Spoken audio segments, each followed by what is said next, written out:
প্রিয় শিক্ষার্থীরা, এই ভিডিওটিতে নবম ও দশম শ্রেণীর অনুশীলনী 7.1 সম্পাদ্য 2 করানো হবে।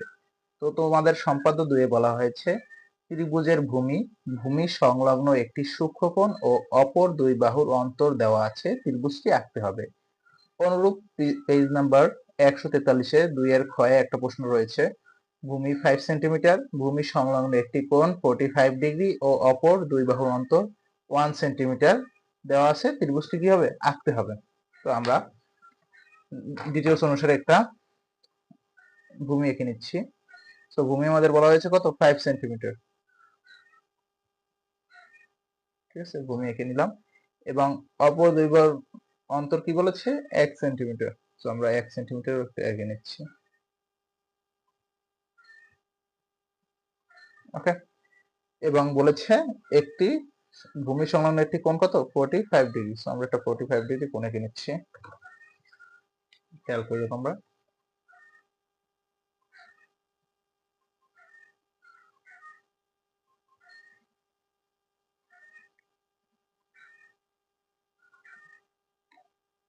ঠিক আছে,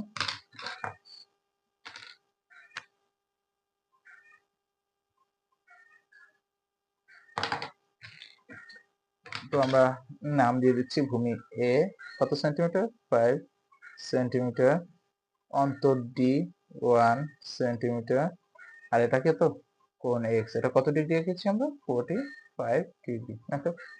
আমাদের এবার ত্রিভুজটি আঁকার জন্য যে কোনো একটি রশ্মি নিয়ে নিতে হবে। তো আমরা যে কোনো একটি রশ্মি বিএফ নেই, যে কোনো একটি রশ্মি আমরা নিয়ে নিচ্ছি। রশ্মিটার নাম দিচ্ছি আমরা বিএফ।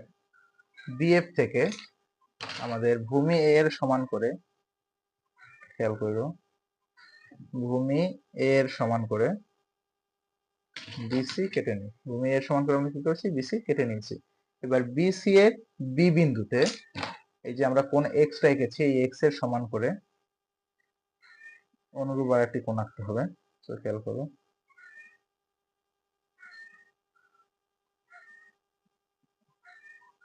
এবার চ্যাপ্টা মাপটা নিবে। এই বরাবর আমরা স্কেলের মাধ্যমে আরেকটি কি করবো? দাগ দিয়ে দেবো। আমাদের সম্পাদ্য 1 এর মতোই প্রায় কাজগুলো, খেয়াল করলেই বুঝতে পারবে তোমরা। ওকে, এটা নাম দিয়ে দিচ্ছি রশ্মি ই।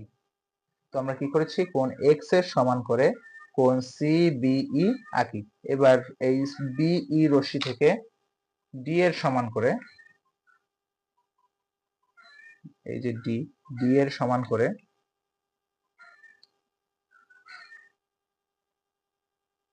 এই যে ডি এর সমান করে আমরা কি করেছি? বিডি কেটে নিই। এর নাম ডি, এই মাপ নিয়েছি ডি এর মাপ। ওকে, এবার কাজ করতে হবে আমাদের কি? সিডি স্কেলের মাধ্যমে যোগ করে দিতে হবে। সিডি আমরা যোগ করে দিয়েছি। ওকে, এবার সিডি যোগ করা হয়ে গেলে এই যে আমাদের এখানে একটা কোণ উৎপন্ন করেছে, দেখো এই যে কোণটা উৎপন্ন করেছে, এই কোণের মাপ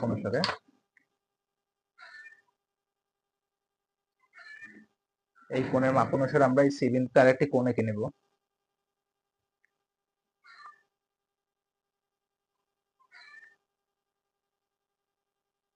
ওকে,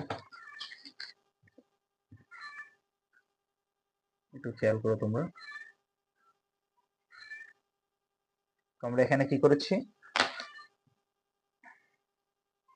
কোণ সিডিই এর সমান করে কোণ ডিসিজি এঁকে নেই, যা পরস্পর, যা বিই রশ্মিকে কি করেছে? এই বিন্দুতে ছেদ করেছে। তাহলে আমরা বলতে পারি কি এবিসি উদ্দিষ্ট কি? ত্রিভুজ। প্রিয় শিক্ষার্থী ও বন্ধুরা, চলো আমরা বিশেষ নির্বাচন এবং অঙ্কনের বিবরণটা দেখে নিই। তো বিশেষ নির্বাচন আমাদের বলা হয়েছে, মনে করি কোন ত্রিভুজের ভূমি এ, ভূমি সংলগ্ন এক সূক্ষ্মকোণ কোণ এক্স এবং অপর দুই বাহুর অন্তর ডি দেওয়া আছে, ত্রিভুজটি আঁকতে হবে। ঠিক আছে, এবার অঙ্কন আমরা যেভাবে করেছি সেভাবে ব্যাখ্যা দিলেই হয়ে যাবে।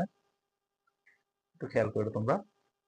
অঙ্কনে আমাদের প্রথমে বলা হয়েছে যে কোনো একটি রশ্মি বি নেই, যে কোনো একটি রশ্মি কি নিয়েছি? আমরা বিএফ নিয়েছি। বিএফ থেকে এই যে ভূমি এ এর সমান করে বিসি কেটে নেই। বিসি কেটে নেওয়ার পর বি বিন্দুতে, বিসি এর বি বিন্দুতে কোণ এক্স এর সমান করে কোণ সিবিই এঁকে নেই, সিবিই এঁকে নেই। ঠিক আছে, এবার বিই রশ্মি থেকে, এই বি রশ্মি থেকে এই অন্তর ডি এর সমান করে বিডি কেটে নেই। বিডি কেটে নেওয়ার পর আমাদের করতে হয়েছে কি, সি আর ডি স্কেলের মাধ্যমে আমরা যোগ করে দিয়েছি। এবার যোগ করে দেওয়ার পর ডিসি এর এই যে কোণ ডি মানে কোণ সি ডি ই এর সমান করে কোণ ডি সি জি এঁকেছি, কোণ ডি সি জি আঁকি। এইবার যে এই যে সিজি রশ্মি, এই সিজি রশ্মি কি করেছে, বিই রশ্মিকে এ বিন্দুতে ছেদ করেছে। তাহলে আমাদের এবিসি উদ্দিষ্ট কি, ত্রিভুজ। প্রিয় শিক্ষার্থীরা, ভিডিওটি কেমন হয়েছে কমেন্টে জানাতে ভুলবে না। ধন্যবাদ সকলকে।